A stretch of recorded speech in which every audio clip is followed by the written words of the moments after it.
The latest firmware update for Sony a7 bodies includes a built-in intervalometer. If you don't have this update, you can download it from Sony's website. I'll leave a link in the description below. Now this feature is super handy if you want complete control over your time lapses. But a lot of times I simply don't have the time or don't want to put in the effort to shoot hundreds of raw images, process them, bring them into a video editing software program, and then export that back out as a video. It takes a tremendous amount of time, and that time commitment prevents me from shooting more. So instead I've been using the S&Q settings on my a7 III. Now S&Q stands for slow and quick, and it can be used for either slow motion videos or time-lapse photography.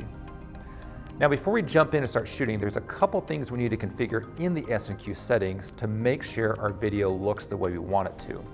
The first step is to establish the settings for your S&Q. This can be found in the movie folder, subpage 1. The way Sony set this up is a little confusing. The record setting is the baseline frame rate for your video, and they refer to this as either 24p, 30p, or 60p. And if you're unfamiliar with video, it's exactly what it sounds like.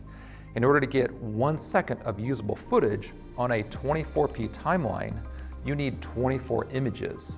Whereas on a 60p timeline, you need 60 images to create 1 second of usable footage. I like to use 24p because I like the film look, but it also takes less time to shoot than a 30 or 60p timeline. The next step is to set the frame rate of your video. Again, this is slightly confusing. It's not the same thing as your baseline rate, but the way these interact is important. You can think of the frame rate like an intervalometer. So if I'm taking 2 frames per second, for example, on a 24p timeline, it's going to take me 12 seconds to get 1 second of usable footage. Now, if you're playing around with the menu, you'll notice that you can go up to 120 frames per second and all the way down to 1 frame per second. Anything below your base recording setting, so in this example 24, anything below 24 frames per second is going to look sped up. Anything above that, let's say 120 frames per second, is going to come back in slow motion. So for example, if you're shooting 120 frames per second on a 24p timeline, that video is going to appear 5 times slower than real-time video. Now it's a good thing to note here that in the S&Q, it cannot go slower than 1 frame per second. This is a huge downfall compared to the built-in intervalometer, which can do any variety of intervals. So if you want to shoot 1 frame every 15 minutes, every 30 minutes, every hour, you can do that with the built-in intervalometer. That's not possible on the S&Q. All right, so the next step is to configure the exposure mode for S&Q.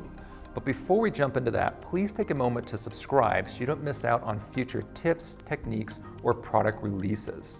Okay, so now that we've taken care of that, if the exposure mode for S&Q is grayed out, simply rotate the top dial so that S&Q is selected, and that will now become clickable in the menu. For short time lapses, I like to set mine at manual exposure. For longer ones that include mass changes in light, you might find success with aperture priority instead. Okay, the next step is to set your exposure. For this, I'm going to turn the dial back to manual because in the S&Q settings, the monitor will display your frame rate. And at 1 frame per second, the camera is going to feel very laggy, and this gets very annoying and sluggish.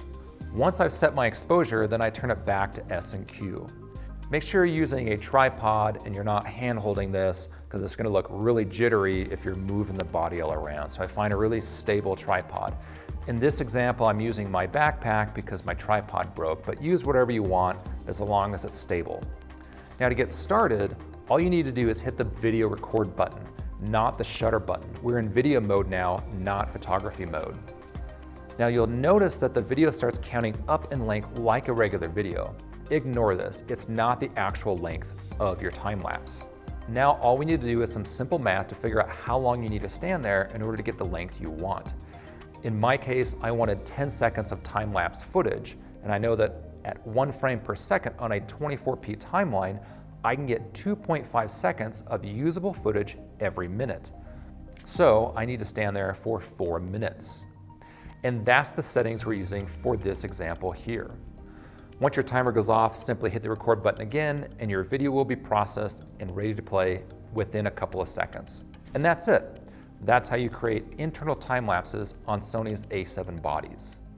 If you have any tips or questions about this, please leave a comment below. And as always, if you like this content, please subscribe.